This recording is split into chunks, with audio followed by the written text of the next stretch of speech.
Afternoon, everyone. Thank you for joining. Just turned 3 o'clock. We'll give it the traditional couple of minutes, give everyone a chance to get in before we get started.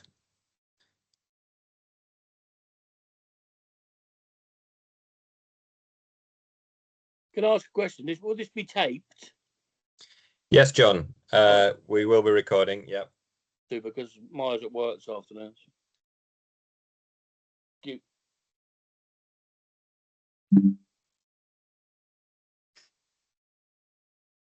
Numbers are ticking up nicely. Good to see. Thank you all for finding the time in your busy afternoons to join us, hopefully for a really valuable session.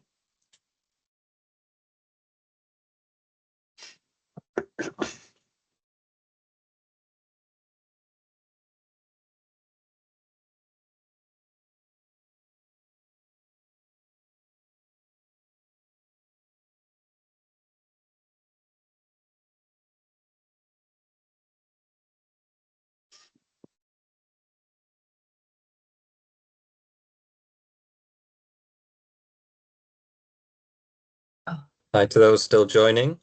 Welcome. Just give it another minute.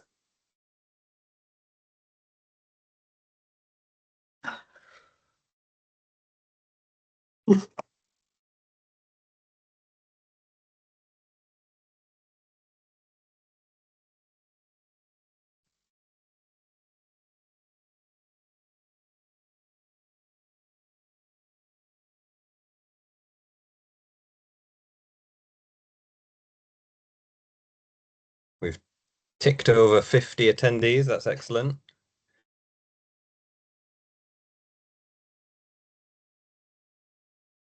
Okay, I think we can do the preliminaries and start to get moving. As has been asked already, this session is being recorded. If you don't want to be seen in the recording, you can obviously turn off your cameras. Can I please ask that you remain muted unless you want to ask a question later when we get to the Q&A session, but during the presentation, please make sure you're on mute. And yes, I think we can make a start. So first of all, just to say that unfortunately you've got me hosting this this afternoon. Asma, who has done all the hard work in organizing and pulling this session together, is unfortunately not very well. So she's drafted me in to facilitate the session. But I'll mostly be handing over to Peter in a minute anyway. So by way of an introduction to me, to Community Energy Pathways, and then to Peter, first of all, welcome. My name's Danny. I'm the head of project strategy and delivery at Community Energy Pathways.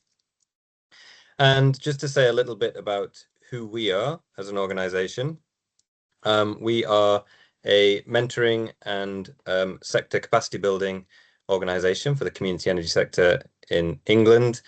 We are based in Lewes in East Sussex, and we've kind of grown out of there over the last 15 years or so to work across England now. And just a little bit about what we've been up to recently. So this graphic is from our first annual report, which we published last month for 2025. And this just shows a few of the highlights that we've been celebrating over the last 12 months. We've got generation projects in the pipeline, and these are all through the community energy groups that we support. So just kind of in the middle there, you can see that we've supported 54 community energy groups in 2025. We brought in nearly £4 million to the sector. And at the bottom right there, we're really celebrating this, that we've generated over £10 million worth of social value, which, you know, community energy is all about the social value. So that's really something we're keen to celebrate. Okay, introducing the session now. So this is about what the Warm Homes Plan means for community energy. So the government's newly launched Warm Homes Plan commits £15 billion to retrofitting homes and to lift 1 million households out of fuel poverty. It's ambitious, and it necessitates that there'll be partners at all levels of government and also in the community. And so there will be a vital role for community energy organizations and the community energy sector to be that trusted intermediary. We've got Peter Griffin here, here with us from Regen. He's the principal analyst for heat and buildings, and he's going to share his insights on what the plan means for the sector. Okay, I will stop sharing my slides now, and Peter, you may share yours.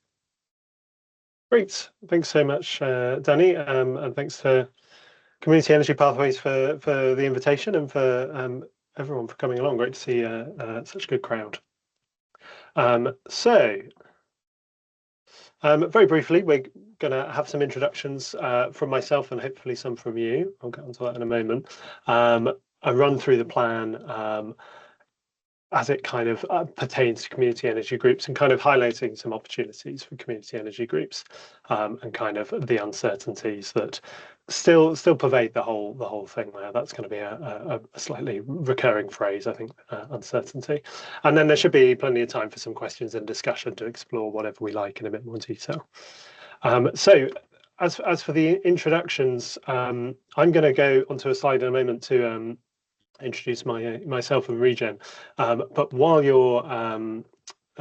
that's happening, do click the link that Danny's going to pop into the chat now, hopefully, or go to menti.com and put in that number, or scan the QR code, depending which way inclined you are, and that will allow you to kind of come into the Menti way of interacting. So we're just going to have some polls and some questions through that in a moment to kind of understand who we've got and kind of gather some views.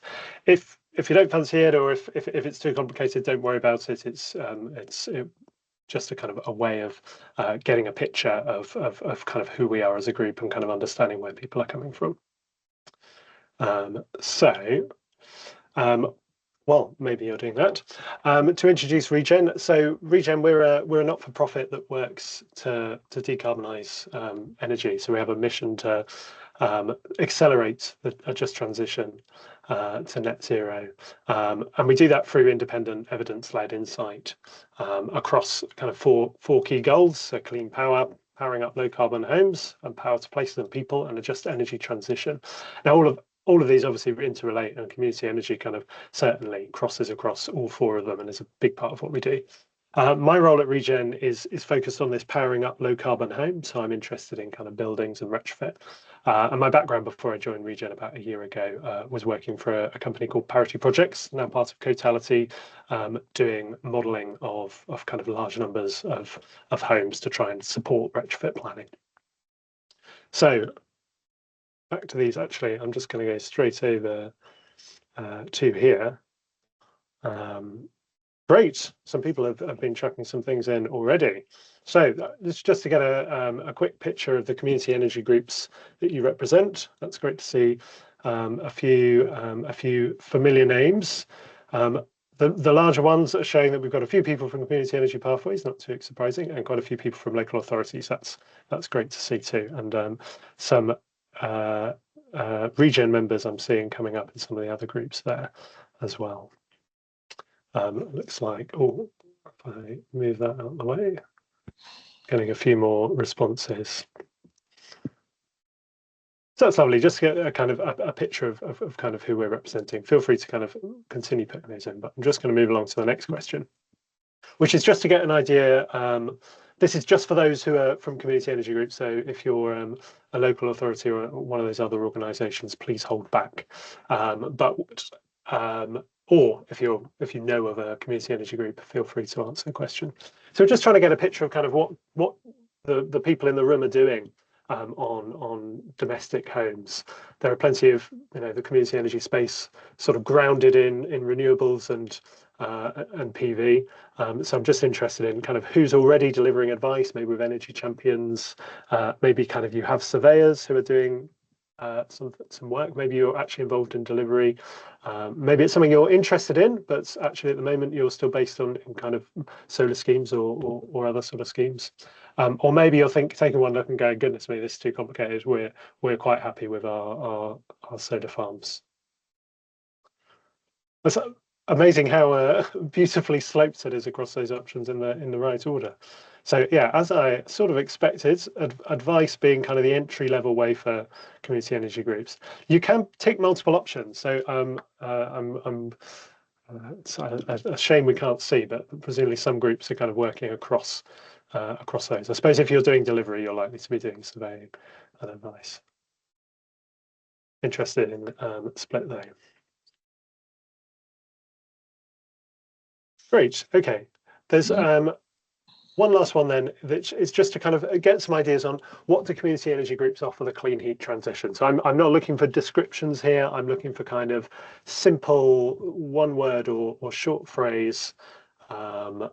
Why should community energy groups be getting involved in domestic buildings? Why not just leave it to local authorities, to SMEs, to government?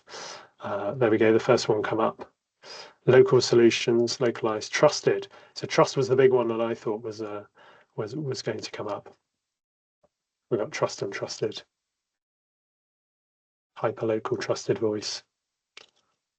Empowerment. Oh, that's an interesting one. Okay, so yes, so it's a way of connecting people to what happens in their homes rather than something that happens to them. This is looking really beautiful. Capacity. That's a really good point. It's interesting to see that getting bigger. Oh, it's disappeared again though.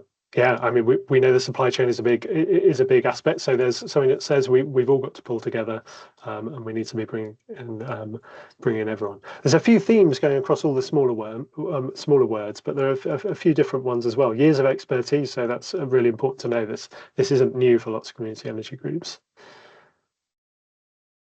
Brilliant.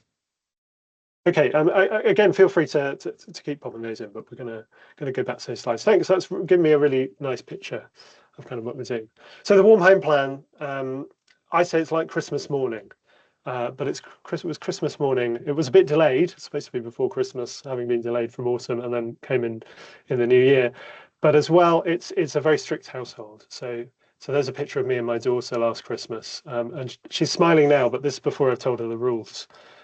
So you can only start opening presents after dinner. There's no presents in the morning. Some of them you've got to wait to the King's Speech even before you're going to get anything. Some presents don't seem to have a label. We don't know what we're doing with those. You've certainly not got the pony you asked for, by which I mean the spark gap is still too big to really incentivize electrification. And more significantly and surprising, there's nothing for breakfast, which I'm alluding to cutting eco. So we're off to a bad start. So to kind of unpack that a bit more sensibly, what I really think is that the warm home plan is really exciting. It's the right thing that we need in terms of ambition, in terms of connecting things, and really kind of a comprehensive plan rather than just kind of slapdash little bits and bobs. But there is a big gap between the plan and delivery. There's lots of detail missing in lots of aspects. There's many consultations. So we've really got to make sure we understand that it's the beginning actually of the process. It's hard to not be a bit frustrated that we've waited so long for the beginning, but it is a great framework, so we need to engage with and accelerate in any way we can. But this is not going to be a presentation where I tell you the answers, and after this we're not going to be kind of going off and planning how community energy groups will deliver, because there's a lot still to be decided. So before I go into kind of some specifics, I just wanted to address one kind of generalization that's been made, which is kind of a shift to electrification. So this was kind of heralded, certainly across my LinkedIn and kind of places like that, if there is any other place like that, that there was this big shift to electrification and a rejection of fabric. I think when you get into it, there's definitely a tone shift, and there's definitely an opening the doors to batteries and to PV, but I don't think fabric's being abandoned. PRS, minimum energy efficiency standards, will still require the fabric target to be met first.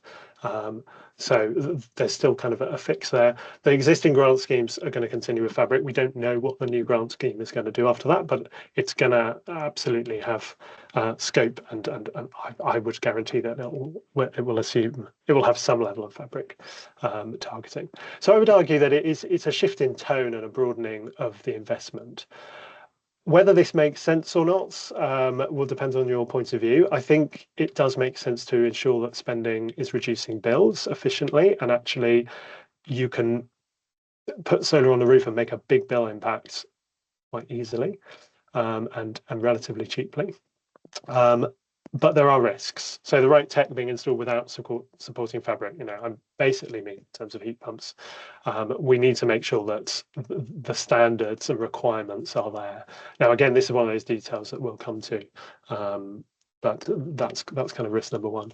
I think there's a second risk that we're displacing a focus in decarbonising heating. The big job in terms of decarbonising buildings is getting rid of gas boilers and replacing them with heat pumps. That's job number one. So we absolutely need the fabric to enable that. Solar and batteries are obviously brilliant for lots of other reasons, but are we undermining things by leaving those gas boilers in? That's something to be discussed throughout, really. And underlining all this, then, advice standards and consumers protections are going to be vital to kind of get the right balance. But I think it's unfair to say it's kind of a wholesale shift to electrification. I think it's a bit of a course correction. So there are a couple of different areas of the plan that kind of relate to community energy groups. So I'm going to kind of explore them. I should have had a slide to outline them, but it's looking at funding. It's looking at, can I remember now? Looking at delivery and looking at standards, something like that. So this first one is looking at the funding. So there's an ambition within the plan that there'll be an offer for every household.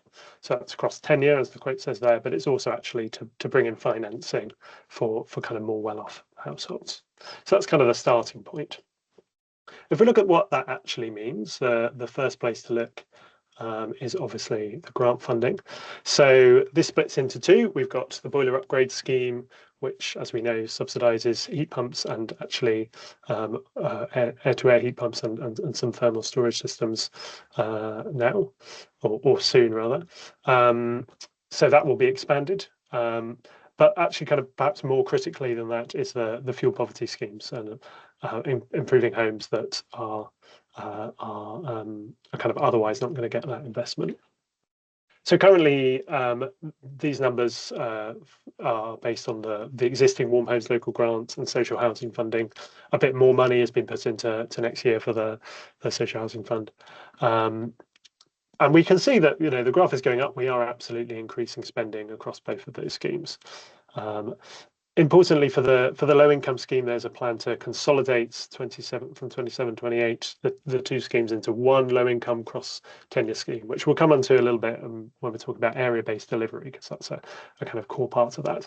But we don't know what that's going to look like. All the details will be coming out in further consultation. The first one expected spring this year, I think, for that one. So there's an increase in ambition, there's an increase in cash there. All good, but beyond that, we don't know too much.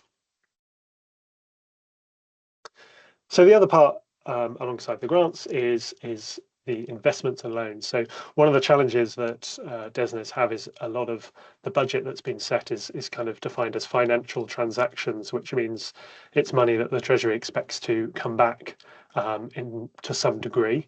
So it's not money that can just be invested or given away as a grant and then kind of discounted. So that's an opportunity to create lots of investments and loans. Again, this is something that we see an ambition and a kind of a path to what these might look like, but there's a lot of detail to come. So 5 billion across the Warm Homes Fund, as it's been defined, to make investments in and loans to the home upgrade sector. So that's its remit. That's kind of what has been defined. That 5 billion is for. Then beyond that, there's an initial 1.7 billion for an immediate loan. Well, the first stage of that, the low and zero interest loan scheme.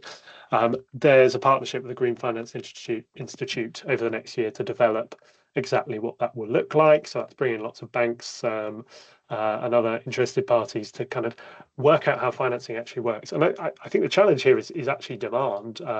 There's certainly people in the able to pay sector, as it's referred to, who are interested in this, the kind of early adopters, but actually it's a very small section of the population.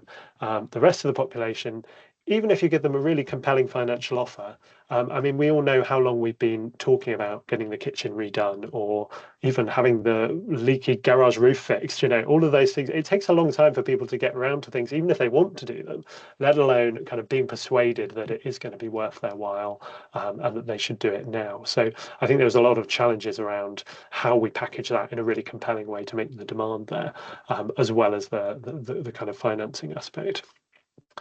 So yes, as I say, that's being developed kind of in a process with the Green Finance Institute. For the broader Warm Homes Fund, there's a lovely page in the Warm Homes Plan that lists sort of lots of ideas, and it does kind of feel like they're at the brainstorming stage on it, unfortunately.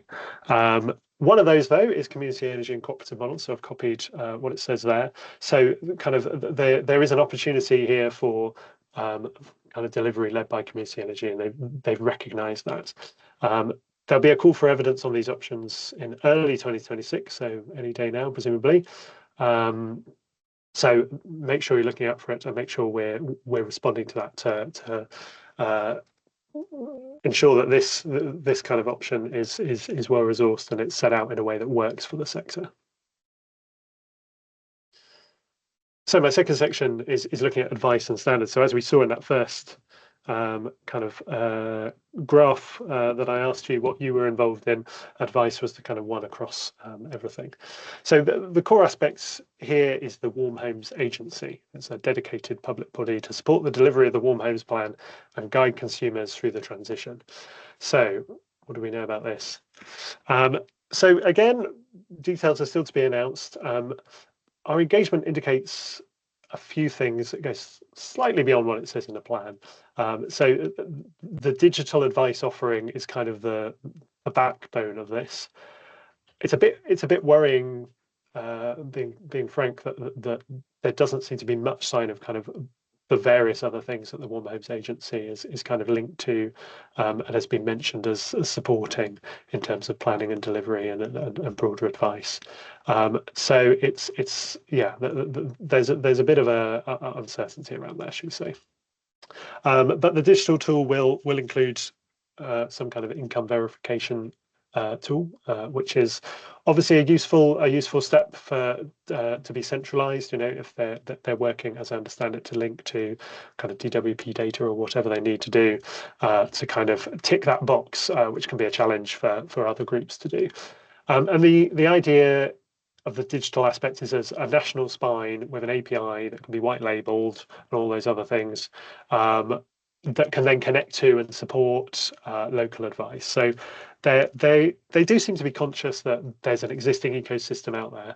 I think the challenge that we have is that it is very patchy. You know, lots of you will be involved in community energy groups doing great things for your communities, and somebody who lives that little bit further away might not have anyone to turn to. So they've got a challenge to try and provide something cohesive that is kind of representative, national, and supports all those gaps, but also make sure it doesn't undermine what's already going on. So again, that's what they need to do. There will be further engagement. We hope, in terms of developing this. So kind of, again, one to watch this space, and it's really vital that we engage. The other important thing kind of here is a minimum energy efficiency standards. So these are increased standards for private and socially rented homes. Actually, they're new standards for social homes, and increasing to EPCC for private homes. So this is saying you cannot rent a home unless you either meet the standards or have an exemption to say you don't need to, which could be you've spent enough money and they're not going to make you pay any more, or it could be heritage. There are a few. The definition of this is really up in the air, and it's been very complicated because they're consulting on MEES, which actually they've done, but we haven't quite settled the details of the new home energy model, which underpins the new EPCs, and we haven't settled the details of what the new EPC will look like. So there's sort of these three interrelated factors. So we know that the standard is going to be meeting EPCC across fabric, and another metric, but we don't know what the fabric metric is going to be like. We don't know where the C threshold is, and we don't know where the other metrics within HEM are going to land. So it's a confusing moment still. To be fair, credit to them, there's a lot of complexity here, and there was real need for reforming EPCs, and it's been postponed and delayed for a very long time. So no wonder it's a little bit chaotic, but it is great that it's happening.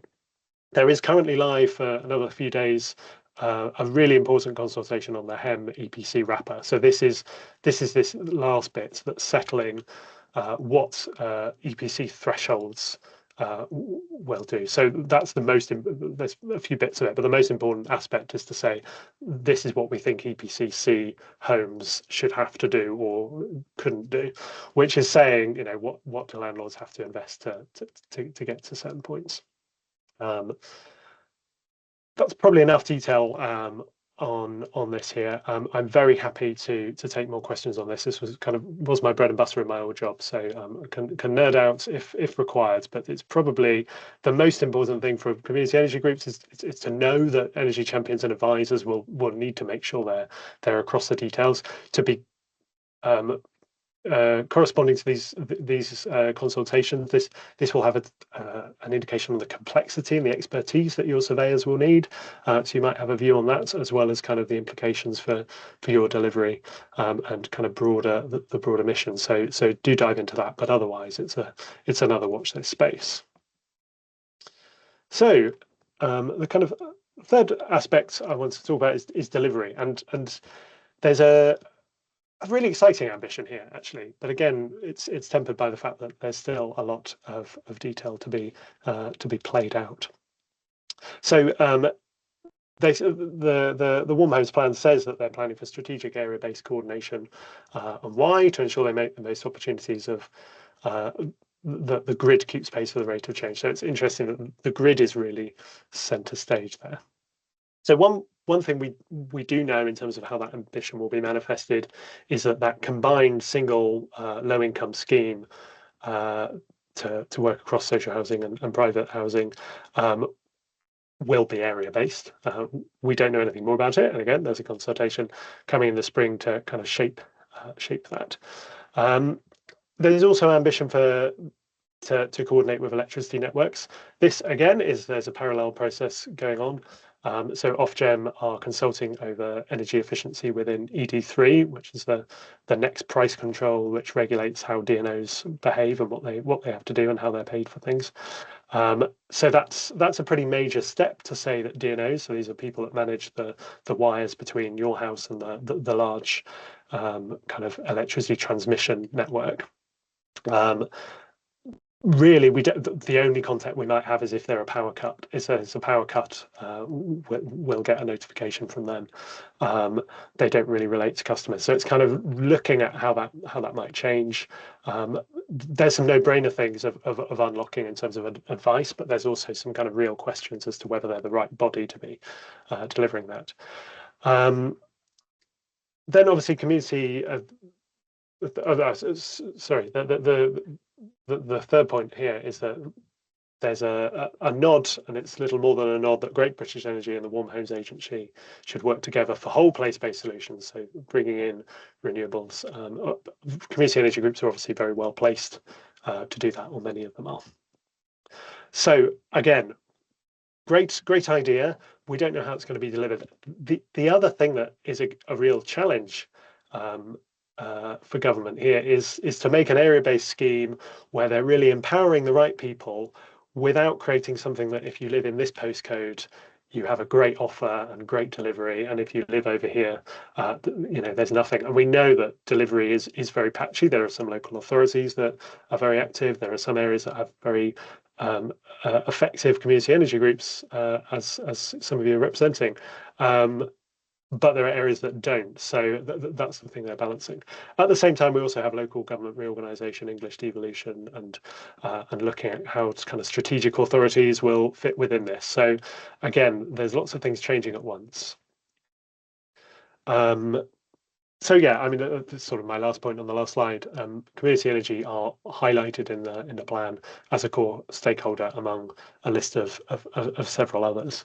So it's the right approach. It's going to need to be something with some flexibility. So that was a quick run through, kind of what I think are the sort of main points as pertain to the community energy sector. So just to summarize, I mean, that's taken from Ed Miliband's introduction. You know, it's an ambitious plan, and they're bringing things together, and they're heading in the right direction. So that's great, and isn't it lovely? We've got to remember to say that. But there are a few buts. Most things are at least a year away from even beginning, and kind of a lot lack detail in what they are. Community energy groups, though, should be a key partner across the board, and we outlined many other points beyond what I've put there for why you're well placed to support that. There's a lot of uncertainty around the Warm Homes Agency and loan funding and the area-based low income scheme. So there's nothing we can get on with deploying yet, really, and it's really just at the moment about engagement. So I put that picture there to kind of say that this is the start. You know, we know kind of yeah, where we're intending to go, but we don't necessarily have all the details. So that's just the kind of right framing. Just I think this is my last one on kind of this part. A couple of consultations that I mentioned. If you can get into them, it's always worth reviewing and learning from, and maybe responding. Happy to be contacted about either of those if anyone needs some support in completing. One on HEM EPCs. Describe that. That's the one that kind of will define this EPC boundary. That closes very soon. You've got a little bit longer for the Ofgem ED3 consultation on DNOs and energy efficiency. Now, this is probably a bit beyond the common space for some community energy groups, and certainly for retrofit professionals. But I do think it's really important for us to get involved and to get that view from kind of people who've been doing a retrofit and understand where the problems are and where DNOs might plug in. Otherwise, it's going to be a kind of electricity network design solution to insulation, which is not going to be effective. And then there are a few things there which I've highlighted throughout, that there's going to be more in terms of consultations and engagement. Thanks. Wonderful. Thank you. Thanks, Peter. That was really, really interesting and helpful overview, and you stuck to time very nicely. So well done. Always a bonus. Okay, well, we'll open the floor up to questions and comments as well. Happy for this to be a discussion as much as just a Q&A with Peter. So please raise your digital hand if you'd like to say something, and we'll get moving. Peter, I'll kind of manage questions as they come up, and so we've got the first hand from Stuart. Hi, thanks. Very interesting presentation so far. Enjoying it. One thing is just a comment, really. You said air-to-air is going to be included at some stage, but no details. I am concerned that air-to-air isn't part of the frontline sort of offering at the moment. As soon as somebody says a heat pump, they imagine a huge, great sort of, 10 kilowatt thing sitting outside your house. You need to replumb your house. You need to change the radiators. You need to add a hot water cylinder, and it's a huge expense. Whereas air to air, you can do 1 or 2 rooms for £1,500-2,000, which to start with would be adequate if it's freezing. You might not want to heat more than 1 or 2 rooms. And the other great advantage is it'll do cooling as well. I don't know why the government is not pushing those more. So, I mean, it's a very good question, Stuart. And I think they are now in the boiler upgrade scheme will include them. The delay is principally because there needs to be some kind of regulation to ensure installations are actually happening and they're happening properly and all the rest, which is through MCS, and MCS haven't previously had anything to do with air-to-air installation. So there's kind of a technical process to go through. Kind of more widely, I think, yeah, I mean, broadly, there's a real opportunity. And I think apart from anything else, to sell the idea. You know, if you're saying, oh, here's a heating system, it does exactly the same thing as your other heating system, but it's different and the Telegraph thinks it's worse and ineffective. That's quite a hard sell. Even if you're saying, which we're not, it's going to be massively, massively cheaper. You know, do I really want to bother? Whereas if you're saying, oh, this does cooling, oh yeah, it also does heating. You know, there is an opportunity there. I think there are also some risks in terms of not displacing gas heating. If we're putting, we don't want to finance air conditioning, absolutely, because air conditioning market, it exists fine, and people who afford it are buying it. If you're not replacing your heating system, and if you're not using it for heating, which lots of people who have aircon don't really think of it as a heating system, so we'll just have the boiler on when it's cold. That's not money well spent. You know, that's not reducing our emissions. That's not reducing bills for anyone. So there is a bit of delicacy about how it's done, but I think there is recognition that it's a great solution for lots of homes and shouldn't be sidelined. Great, thank you, Peter. Thank you. Sam. Yeah, on the new home energy model for EPCs, what's going to happen to the old energy performance certificates? Will they cease being valid, or will they just still be valid but working under a different model? That's a very good question. So the EPCs have a 10-year validity period. I can't recall the details of the cut-offs that there are, but there will be a time at which the new EPCs will be from the new system, and then your old EPCs effectively will be valid as long as they say they're valid. So it's going to be quite a slow phase out, particularly as the government did not reduce the threshold, the time period for validity from 10 years to 5 years. So it's still 10 years, which just seems far too long and really a real failing to my mind, to be honest. So if you're a landlord and you're canny, you certainly get an EPC in now, and if you get to EPCC, then you avoid ME's kind of constraints under the new system for 10 years. Well, slightly less because the system isn't coming in now, but yeah, you can hang on to that and say, oh, I'm exempt because of that old EPC. So it's quite a slow transfer, and that's one of many. Maybe shortcomings is one way of putting it within the ME's regulations. It is a big step up in ambition, but there are lots and lots of kind of ways around it and kind of delays. I'd say the validity period is probably the biggest issue. But yeah, does that make sense? Was that you were getting at? Yeah.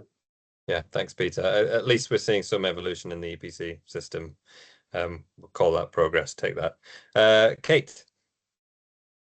Yeah, my reflection on this and also the local power plan is just we've got sort of national ambition, which is big, and we want the same offering all across the country. And then we have community energy organisations by their nature who are small or micro organisations and potentially just serve like one village, one town, one local authority area. So I'd like to hear your thoughts on how we as community energy organisations can get ourselves in a stronger position to actually make the most of these sort of national opportunities. I think that's the $1 million question, really, and I'd really like to open that up to kind of anyone with wider ideas, because I don't think I think that's what we need to have in our mind when we're responding to all of these consultations, whether that's across the Warm Homes Agency and the kind of advice piece, or whether that's to do with the structure of these area-based delivery. There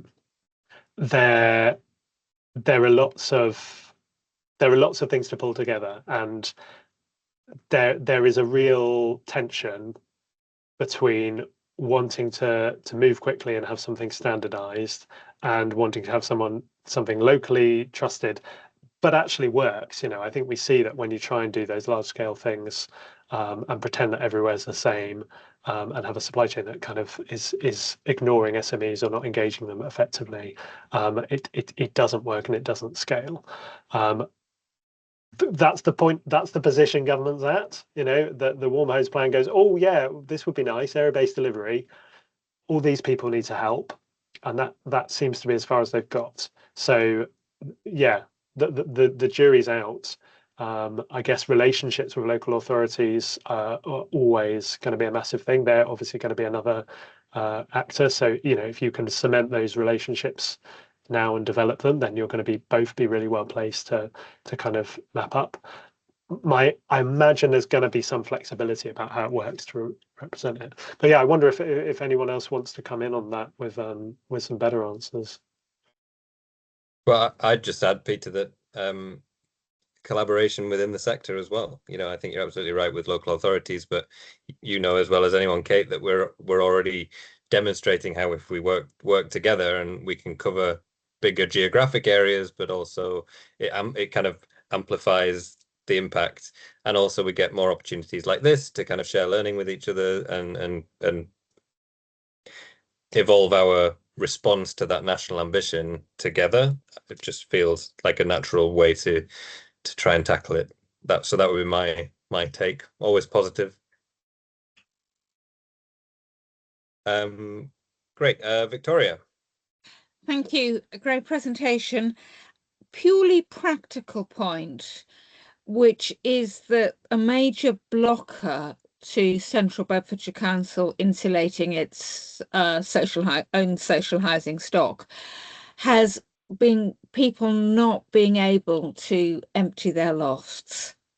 And I think something that would transform the take-up would be if there was a simple way you could have a couple of people who would help pack up your loft, empty it and store it into a warehouse for you. Because I think quite often with a small home, how do you deal with the extra stuff? If you're elderly and frail, how do you get it down a rickety ladder? All those type of issues, I think, are one of the biggest blocks. And if that could be included, it will make a huge difference. Absolutely. I think that's the tip of an iceberg that undermines this kind of project across the board. My previous experience in kind of delivering retrofits, an area-based retrofit scheme, from the data side, I wasn't getting my hands dirty, don't worry, but was that actually you turn up and you find all these repair issues, and actually even before you can start, there are things that need fixing. And actually effective schemes and effective social housing landlords that I was working with in my previous role recognize that and were able to kind of plan for that and have budget to say, well, actually we need to be doing these repairs anyway. Actually we need to be updating our data so that we're managing them.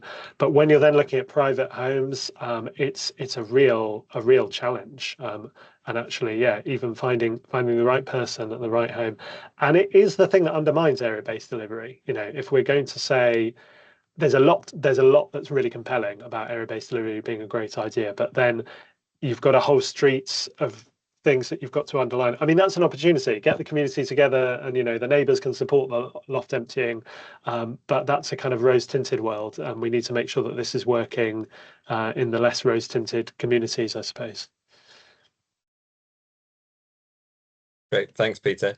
There's no hands up currently, but there's a few questions that have been popped in the chat, which I can give to you. So Russell asked about the role of the net zero hubs in delivery of Warm Homes Plan, if at all. Yeah, I've no idea. I don't. It looks like Rihanna's from the Northwest Net Zero Hub. I don't know if you know anything more on that. Sorry to drop you in it. No, it's not at all. Sorry, it was just an attempt to answer Kate's question, but my opinion. So don't take the word for it. But no. The hubs at the moment, we don't have a role necessarily in delivering the policy, but we're awaiting, like everyone else, to hear more. But it's brilliant to have that policy in place already through both the Warm Homes Plan and the local power plan. It was just a suggestion that obviously we probably need a national solution that can be broken up to support each area and community energy groups in that. And the hubs at the moment, we facilitate Great British Energy funding to support feasibility studies and project development with community energy groups. Some of the groups on the call might have had funding from their local hub.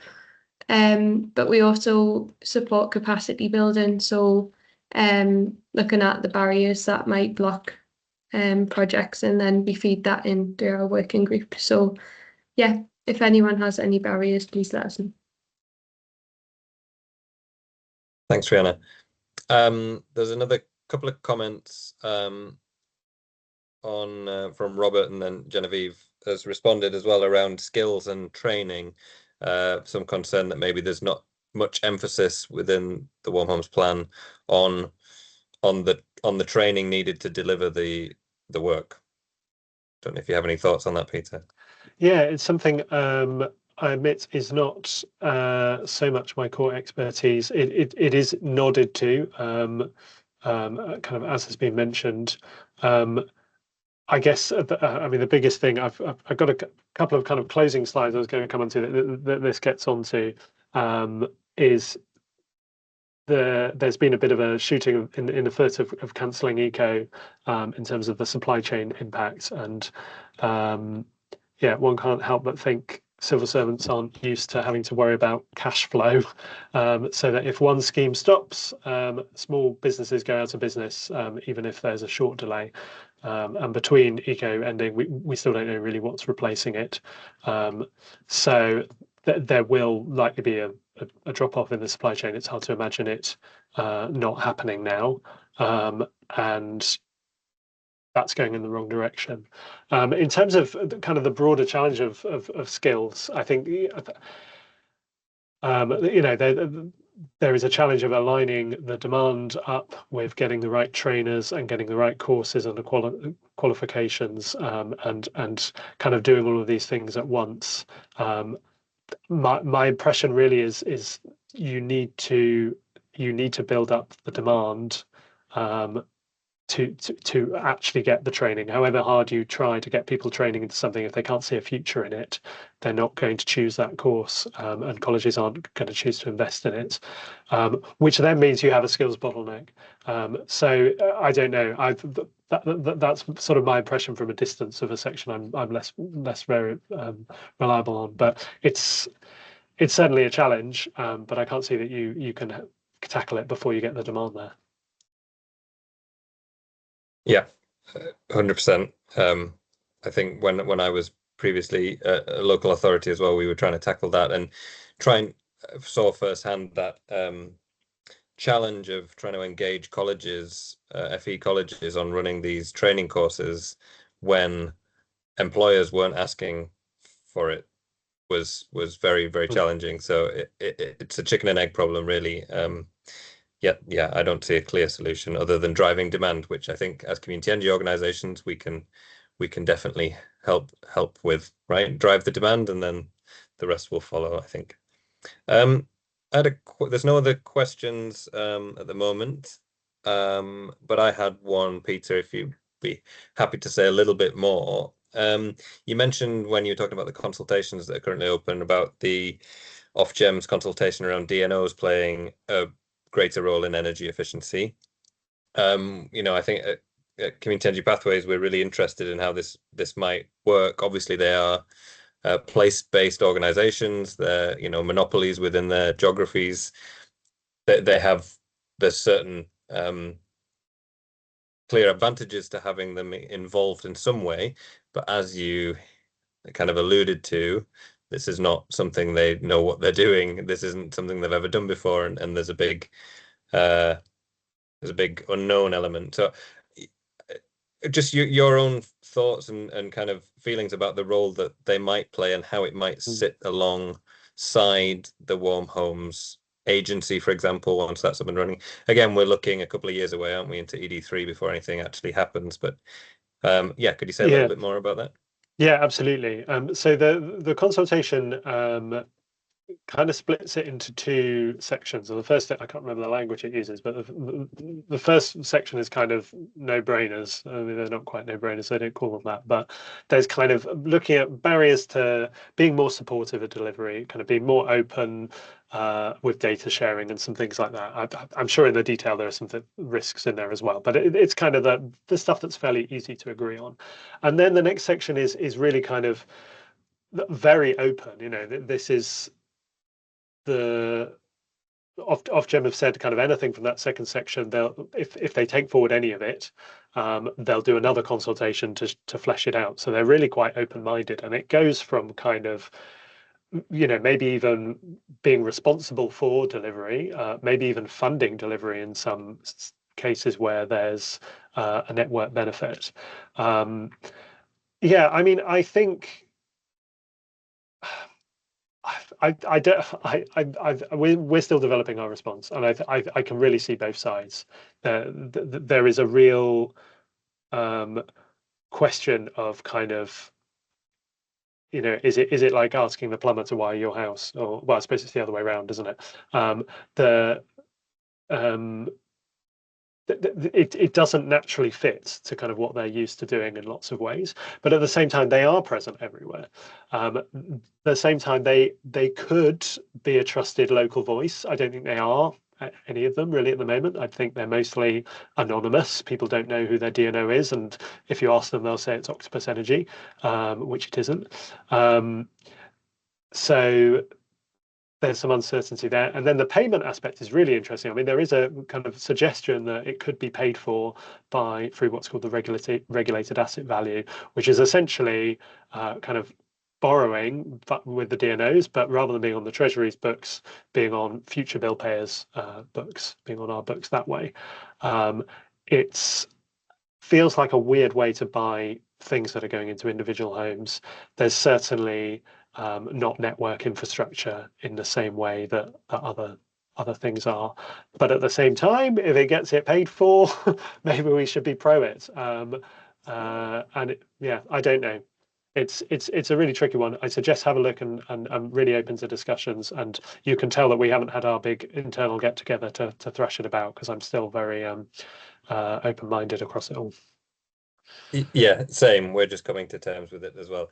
I mean, personally, I think both that potential opportunity and then the Warm Homes Agency, when it comes out, we're obviously very keen to see them both looking to local partners. You talked about trusted voice. It was in your opening Menti question around what, you know, or one of your questions earlier around, you know, the value of community energy, and trust was front and center. We all know that. And I think positioning community energy organizations and the sector generally as that trusted intermediary and local voice will be the core of our response, certainly.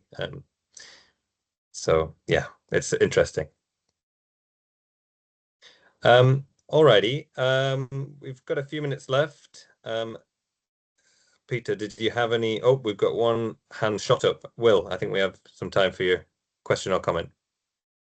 Thank you. Hi, everyone. It's Will from Ashton Climate Solutions. I guess one of the questions I had was around the local power plan, the link to local power plan, and obviously capacity building within the local power plan is one of the kind of key, I think one of the 4 priorities named in that plan. And I guess the question is, to what extent should we be pushing for, because retrofit doesn't really get a look in the local power plan. It's all very much generation focused. So you've got these 2 big national policies, Warm Homes Plan, local power plan, but it doesn't appear to be any kind of join up between the 2, when we know that community energy organizations often are taking a whole kind of system approach to their work. So to what extent should we be pushing GB Energy government to bring retrofit energy advice into the scope specifically of GB Energy and local power plan? Because I note in the Articles of Association of GB Energy, the Great British Energy Act, GBE is able to fund and invest in energy efficiency and retrofit. So I'm just wondering, now the plan's out in the public domain, is whether we should be pushing that. Yeah, absolutely. So I mean, I think in minds of government, how it's set out is there's GB Energy and local power plan over here, and then they can work together. So that's kind of the Warm Homes Plan kind of nods to that idea of the Warm Homes Agency working with GB Energy. There's a specific line about that, but it's kind of a throwaway line. You know, all of this, again, it can be something that we can have a voice on if we've got ideas or ambitions around delivering kind of local power alongside retrofit and kind of a cohesive way, then great. We hosted the head of GB Energy at one of our In Conversation with events a few weeks ago, Dan McGrail, and he was pretty clear that they're kind of the expertise, you know, it could happen, you know, it's not out of their remit to be kind of looking at demand side things, but broadly the expertise he's building, their focus is much more in generation. There were a few exceptions that he was sort of open-minded to, but kind of that was the basis there. So interesting to kind of see how that plays out. I think community energy groups are an obvious example that are, as we saw at the beginning, are straddling this and are well placed to talk about that. It's absolutely something that we're really interested in as well, because we absolutely straddle that divide too. And to my mind, that we kind of want to be thinking at a systems level that does include both of those things, and demand being really kind of a top level consideration. So in terms of whether you're pushing for it, I mean, I guess that it's obviously something that's in their heads. It will be within the consultations. So more specifically, we can form a view then. I don't think there's kind of any need to be pushing at the moment, because I don't think we sort of have enough detail to kind of know what we're after. That's coming back very much from the warm hose plan way. You know, I'm quite siloed. I've come from housing, so I'm not so across the local power plan and that. So there might be more opportunities there that if some of my colleagues were sat here, they'd highlight. But you'll be better placed to recognise them. Thanks, Peter. Great. And thank you, Genevieve, as well for another response regarding skills and a link to a report there. So that's in the chat for anyone who's interested in that aspect. Okay, well, we're coming to the end. Peter, did you have anything you hadn't quite got around to saying, or any closing comments? Yeah, I just wanted to bring up a couple of things. So perhaps I shouldn't have structured it like this, but I just didn't want these kind of last 2 points to kind of derail the chat, but I think they are important. So, I mean, we've kind of talked about this big comprehensive plan. We kind of talked about some of the issues with each of those boxes, but there are also two big gaps that you know, are genuine problems. I don't think they're particularly relevant to the community energy group, but I felt like foolish to not mention them. So eco has been cut, and this is leaving a big supply chain gap. So I chucked on the eco spending. This is a slightly dubious comparison, because this is kind of total spend from energy companies, whereas this is kind of the government spending, and both of those are boosted by either private homeowners or landlords.